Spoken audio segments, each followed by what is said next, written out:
तो वृंदावन में एक संत थे, वो रोज सोहनी सेवा करते थे, झाड़ू लगाते थे पूरे वृंदावन में। यत्र तत्र जहां उनका मन करता था उसी कॉलोनी का आज पूरी सफाई करते। सुबह 4 बजे से उनका यही भजन था, यही संध्या थी, यही नाम जप था। सोहनी लेते और लेकर के बुहारते पूरे मार्ग को। और हमारी आपकी तरह नहीं जोर जोर से, नहीं, धीमे धीमे। उनके मन में यह भाव था कि वृंदावन श्री प्रिया प्रियतम का ही स्वरूप है, इनके प्रति मैं रोष नहीं करूंगा, धीमे धीमे।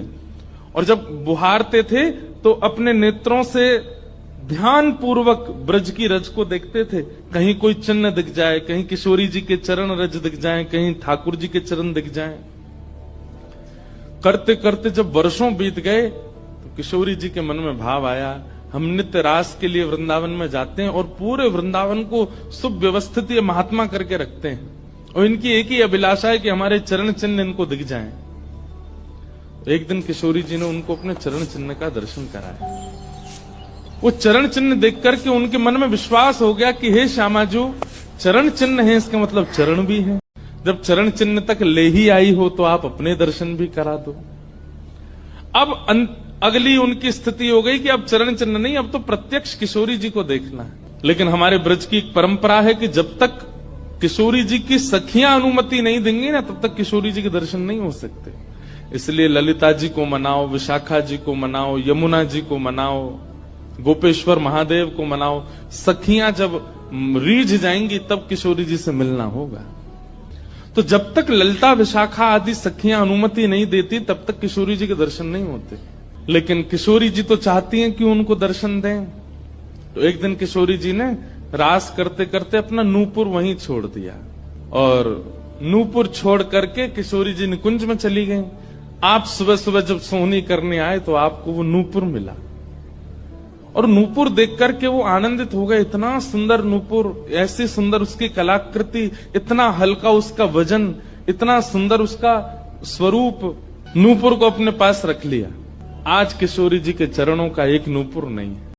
शाखा आदि बोली, हे श्यामाजू आपका एक नूपुर कहां गया? बोले, अरे मो तो पता ना है, सके नृत्य करते करते रह गए हो वृंदावन में। ललिता विशाखा बोली, स्वर्ग के इंद्र के हाथी के दांतों से बना हुआ नूपुर है, वो सामान्य नूपुर नहीं है।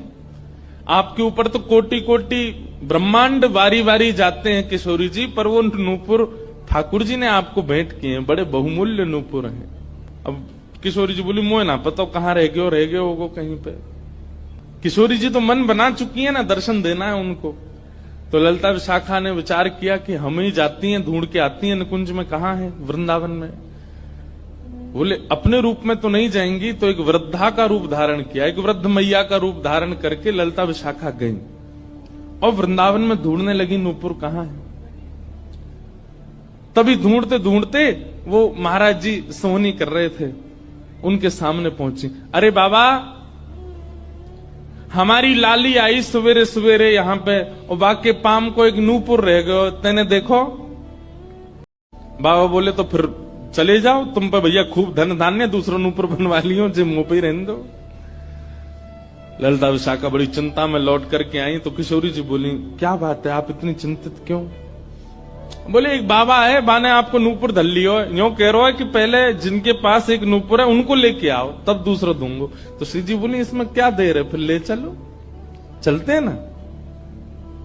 विशाखा जी समझ गई, बोले, हे ललिता जी, ये सब लीला किशोरी जी कर रही हैं, इनको दर्शन देना है उनको, और हमसे और आपसे स्पष्ट कह नहीं सकती, क्योंकि हम तो फिर सबको परखने लगती है ना कि इसमें कोई दोष तो नहीं, इसमें क्या गुण है। इसलिए किशोरी जी सीधे हमसे नहीं बोल करके और ये लीला कर रही हैं, इनको ले चलो। और किशोरी जी आई वृंदावन, और महात्मा बैठे सोहनी कर रहे थे, और सामने से जैसे ही किशोरी जी को आते हुए देखा, बाबा ले हमारी बहू आ गई, अब नूपुर दे दे, देख या को नूपुर भी वैसा ही है। बाबा बोले, मेरी आंख की कमजोर है ने, दूर से दिखना रही, पास लाके हाथ से स्पर्श कराओ।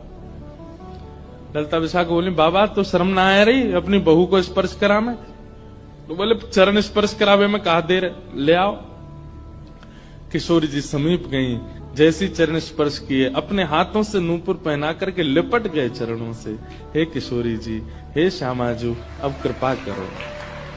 मैं जानू ना तो ये दोनों कोई बूढ़ी मैया हैं और ना आप इनकी बहू हो, आप साक्षात किशोरी और ये ललिता विशाखा है। अब मुंह पे कृपा करो। तो किशोरी जी ने उसी नूपुर से उन महात्मा के सिर पर एक चिन्ह बना दिया, अपने नूपुर का ही चिन्ह बना दिया।